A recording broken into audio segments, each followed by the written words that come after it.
आपने 15 दिन में दो बड़े ग्रुप्स की मुखालफत के बावजूद आपने ये इलेक्शन नायब सदर का विन किया। सियासत को आप कैसे देख रहे हैं?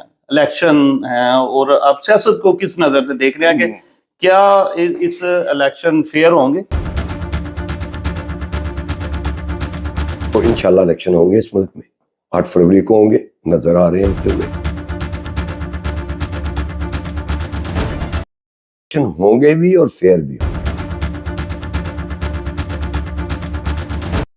धड़धड़ का सिलसिला जारी है। पीटीआई के जो वर्कर्स हैं उनको पकड़ा जा रहा है, उनकी फ्लैक्सेस उतारी जा रही हैं, बहुत सी वीडियोस अपलोड हो रही हैं। इस बारे में आप क्या कहते हैं?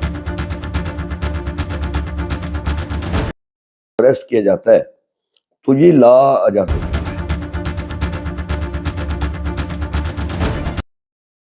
हाँ, अगर इससे कोई तजावुज करके किसी को पकड़े, वो ला इजाजत नहीं देता। कैदी नंबर 804 उसको बाहर आना चाहिए। जमात को रन करना चाहिए। कैदी नंबर 804 आप कह रहे हैं, मैं समझता हूँ आप खुद के कहें इमरान खान साहब।